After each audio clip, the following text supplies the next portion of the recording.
everybody, welcome back around to the Blog and Grill. I'm your host Doug here with your video blog for Monday, December 9, 2013. We're going to talk some college football. I'll give you a short preview on the BCS Bowls, and then we're going to go around the shield, talk about some wild weather in the NFL. I'll give you my Monday night pick, and also I'll talk some New York sports update, and I'll give you a little update about what is going on with the blog right now. First, I want to get to college football Saturday. Didn't watch a whole lot of the games.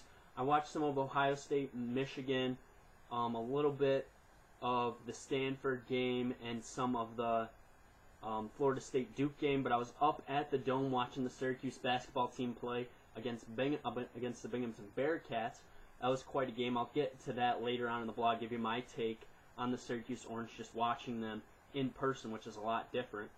But first, let's get to college football. I went 1 and 3 with my picks. I picked all the winners right, except I missed out on Missouri and I missed out on Ohio State. I also did not pick correctly against the spread on the ACC title game. Rough week, good games for sure. Auburn really showed what they're made of, and that's going to segue us right into our BCS Bowl preview right now. So I want to talk about the BCS Bowl games that are going to be going on. The first BCS Bowl we're going to see is with the Rose Bowl. The Rose Bowl set for January 1st. It's going to be Stanford, Michigan State. It's going to be exciting. I think Stanford is the better team, and I think Stanford will win the game. Stanford has a much powerful running attack, and they play some solid defense for sure, and some veteran quarterback play, which Michigan State really struggles with.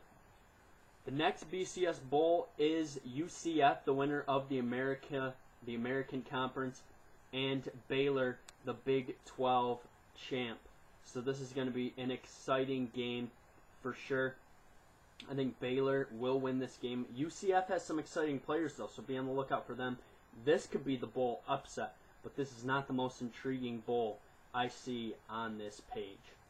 The All-State Sugar Bowl pits Oklahoma against Alabama. This is in New Orleans. I think Alabama could win this game by a lot. I think Alabama is the better team and has been playing better, so I think Alabama will get it done there. The next bowl, kind of a downer. I think it could be exciting. We have the AT&T Cotton Bowl, Oklahoma State, number 13 against number 8, Missouri. It's going to be a good one. Missouri's definitely going to be coming off that rough loss to Auburn in the SEC title game. Oklahoma State let the Big 12 title slip out of their fingers. Could be a tight game all throughout. Should be fun to watch. And this is my exciting bowl to watch. Clemson, number 12, number 7, Ohio State. Both teams, I think, have a lot to prove after their poor performances down the stretch in conference play, as Ohio State cannot get it done against Michigan State. And this will be a good test. I think Braxton Miller could have some success against the Clemson secondary. But I mean, this could be a shootout with Taj Boyd, Sammy Watkins, Braxton Miller. They'll all be going at it. It's going to be an exciting bowl to watch for sure. And finally, January 6th, 8:30, Pasadena, the Vizio BCS national title game. It just worked out perfectly, I say. We had a lot of discussion about who really deserved to go to the bowl game, Florida State or Auburn or Ohio State. And really, when Ohio State lost, it ended all those questions. Auburn, I think, deserved to go over Ohio State, even if Ohio State finished unbeaten. I don't think they would have, but Auburn's a very good team. They run the ball effectively, and that's going to be a tough matchup for a Florida State team that has given up a lot of rushing yards all throughout the year.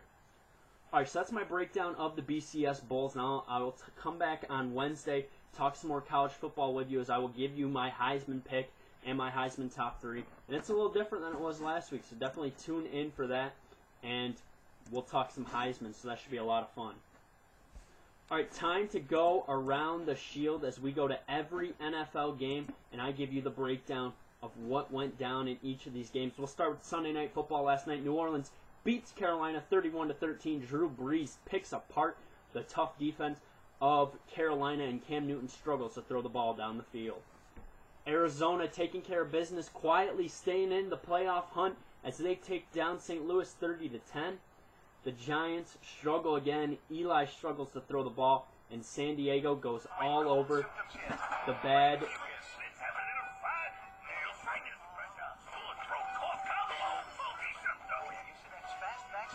They go all over the bad Giants defense, 37-14.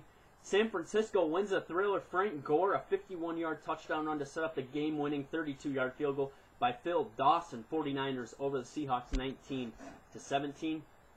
For once, Peyton Manning plays good in cold weather. He throws for 4 touchdown passes as Denver takes down Tennessee 51-28. Green Bay sneaks by a good Atlanta Falcons team. Green Bay wins 22-21. New England scores twice in the last minute and a half. They take down the Patriots 27-26. Jets sneak by the Raiders 37-27. And Philly and Detroit in the Snow Bowl. Philly with LaShawn McCoy going over 250 yards takes down the Lions 34-20. And Miami wins late. Pittsburgh, Antonio Brown runs out of bounds on his way into the end zone. Dolphins sneak away in Pittsburgh 34-28. Tampa Bay takes care of Buffalo. Mike Glennon continues to perform well for the Buccaneers as he wins 27-6. Kansas City puts up 2 defensive touchdowns.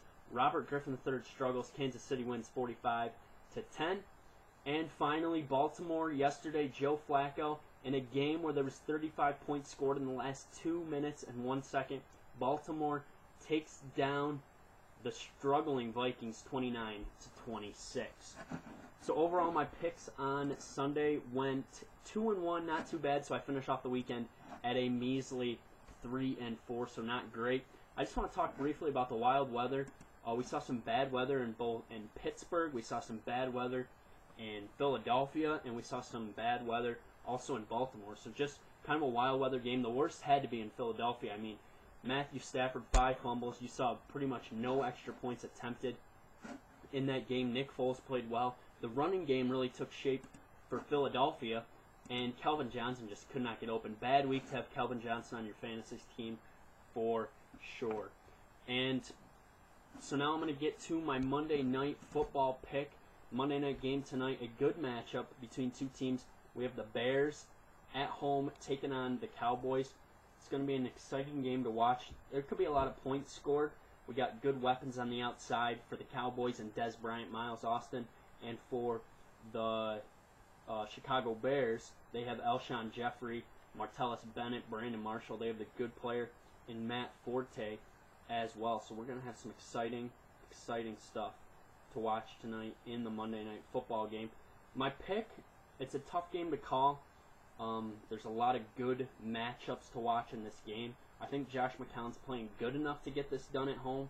It's going to be chilly in Chicago tonight. Hopefully he can throw the ball down the field some.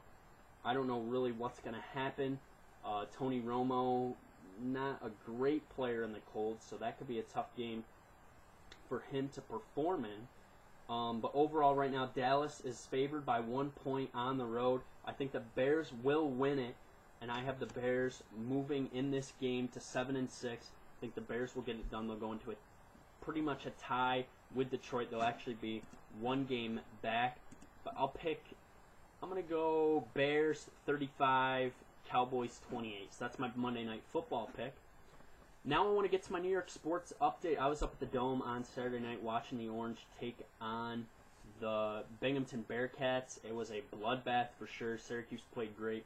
Trevor Cooney still shooting the ball hot. CJ Fair got it done. Saw some good bench play from Ron Patterson. Guy coming off the bench doesn't play a lot. He's 6'4". He's got a 6'11" wingspan. Just a long player and a fun guy to watch, so be on the lookout for him.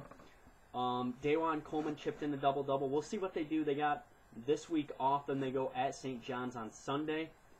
Just a very long athletic team, one of the best teams I've ever seen play for Syracuse for sure. All right, some other quick notes to pass along. Yankees, of course, signed Carlos Beltran, 3 years, $45 million on Friday. That's good news for the Yankees as they fill another position, and that'll also put Brett Gardner on the trade block. Syracuse is going to a bowl game. They will be at the Texas Bowl in Houston. This game will be 6 o'clock, December 27th. They'll take on the 8-4 Minnesota Golden Gophers. Some other quick notes from around the league. Gronkowski is being deemed out for the rest of the season with a torn ACL and MCL. And Roy Halladay will retire after signing a one-day deal with the Blue Jays. He'll retire as a Blue Jay after 16 seasons, 8 All-Star teams, 2 Cy Youngs. All right, so Wednesday I will be back with my Heisman pick, my Week 14 awards. We'll also go inside the NFL playoff races. Good week for the blog for sure. We're up to 1,900 views overall. We got 20 views on the video from Friday, which was just a crazy video. We had posters being burned. We had smoke detectors going off. It was just a wild time. Glad everybody enjoyed it. Remember to follow me on Twitter at YankeeBaller415. Comment, questions, subscribe to my page. Thanks for tuning into the Blog and Grill. I will be back on Wednesday, which is the 11th, and that is 2 weeks from Christmas. So get your Christmas shopping done, and I will see you back here on Wednesday. Have a good start to your week.